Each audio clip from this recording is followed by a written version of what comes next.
तो जैसा कुछ वीडियोस पहले अपन ने डिस्कस किया था, इक्वेशन निकालते हैं परपेंडिकुलर बाइसेक्टर की, जो अपना कॉम्प्लेक्स वेरिएबल है z, है ना, उसके टर्म्स में। तो अपन ने क्या डिस्कस किया था, जैसे कोई भी यदि दो पॉइंट्स हैं z1 z2, इनको जो लाइन ज्वाइन कर रही है उसका जो परपेंडिकुलर बाइसेक्टर है, ये परपेंडिकुलर बाइसेक्टर। तो इस परपेंडिकुलर बाइसेक्टर पे जितने पॉइंट्स हैं, है ना, ये वेरिएबल z पॉइंट्स, उनको क्या इक्वेशन सेटिस्फाई करनी जरूरी है, mod of z minus z1, है ना, डिस्टेंस फ्रॉम z1 ये डिस्टेंस फ्रॉम z2 के बराबर होना चाहिए। ठीक, दोनों तरफ हम स्क्वायर कर दें तो क्या हो जाएगा, z minus z1 square is equal to z minus z2 square. अच्छा, ये तो हमको मालूम है कि मॉड ऑफ z स्क्वायर ये किसके बराबर होता है, z इंटू जेड कॉन्जुगेट के बराबर होता है। तो दोनों तरफ, है ना, कॉन्जुगेट से मल्टीप्लाई कर देते हैं तो z माइनस z1। एक स्टेप और अपन इसको सिंप्लीफाई करके ही लिखते हैं कि z1 प्लस z2 का कॉन्जुगेट, ये पूरे का कॉन्जुगेट, ये किसके बराबर है, z1 conjugate plus z2 conjugate. ठीक है, तो अपन यहाँ पे डायरेक्टली ये वाला स्टेप लिख रहे हैं। करना हमको चाहिए था इस पूरे का कॉन्जुगेट लिख करके फिर उसको सेपरेट करना, पर अपन डायरेक्ट जो नेक्स्ट स्टेप लिख रहे हैं, तो z conjugate minus z1 conjugate, और ये किसके बराबर हो जाएगा, z minus z2 z conjugate minus z2 conjugate. तो इसको अपन सिंप्लीफाई कर लें, है ना, ब्रैकेट्स को खोल करके, और z के टर्म्स अलग कर लेते हैं, z कॉन्जुगेट के टर्म्स अलग कर लें अपन। तो ये क्या हो जाएगा, mod z square minus z1 conjugate minus z1 z conjugate plus mod z1 square is equal to mod z square minus z2 conjugate z2 z conjugate plus mod z2 square. ठीक है, ये तो कैंसिल आउट हो गया। अब z और z conjugate के terms को अलग अलग सेपरेट कर दें अपन, तो इक्वेशन जो है वो क्या आ जाती है, तो ये आ जाती है आपकी z1 conjugate minus z2 conjugate into z plus z1 minus z2 into z conjugate, और ये किसके बराबर हो जाता है, z1 mod square minus mod z2 square.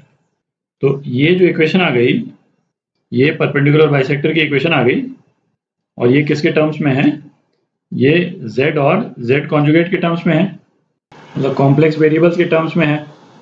जो हमारी ये वाली जो इक्वेशन थी परपेंडिकुलर बाइसेक्टर की, है ना, ये तो इसमें तो केवल रियल टर्म्स हैं, है ना, लेफ्ट हैंड साइड में भी केवल रियल टर्म्स हैं, राइट हैंड साइड में भी केवल रियल टर्म्स हैं।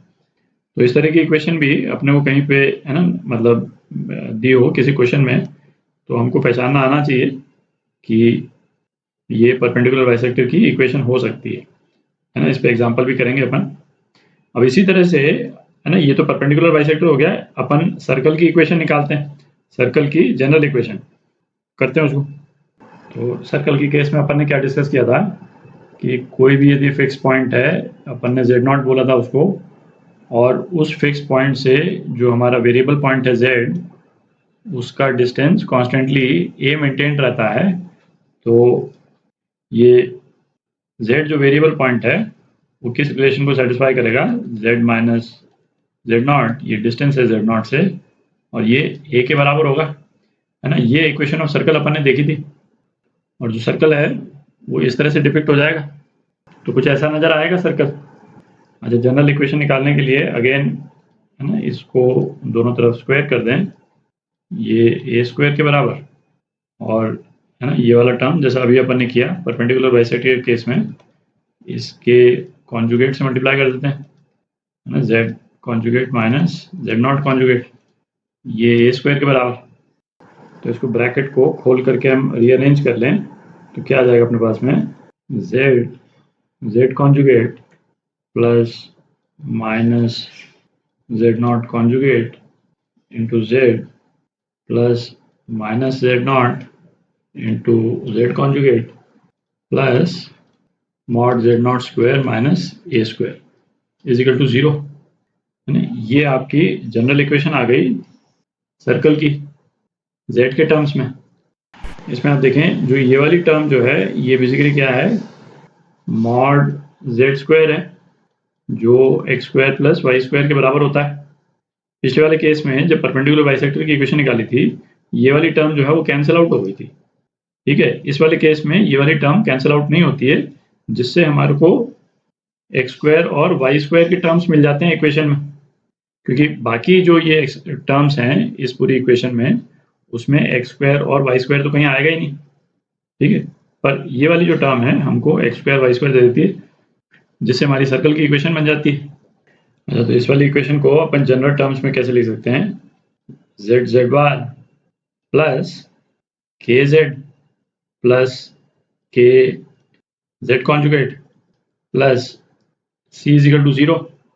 ठीक है, जहाँ पे जेड नॉट जो है वो क्या है, माइनस के बराबर है, और जेड नॉट क्या है, जेड नॉट जो है वो सेंटर है सर्कल का। तो जेड और जेड कॉन्जुगेट का जो कॉफिशिएंट है ना, उसका नेगेटिव, ये सेंटर ऑफ सर्कल है इस वाले केस में। और सी जो है वो क्या है, mod Z not square minus A square, और ए स्क्वायर जो है वो रेडियस है। तो रेडियस जो है वो क्या हो जाएगा, जेड नॉट स्क्वायर की जगह अपन लिख सकते हैं के स्क्वायर लिख सकते हैं, के स्क्वायर माइनस सी, है ना, इसका अंडर रूट। तो इक्वेशन यदि इस फॉर्म में हो तो उसका सेंटर और उसका रेडियस जो है ये हम निकाल सकते हैं इन रिलेशंस को यूज करके। अब कुछ एग्जांपल्स करते हैं। ये मॉड के स्क्वायर है, के स्क्वायर नहीं है, के तो कॉम्प्लेक्स है ना, मॉड के स्क्वायर। ठीक है,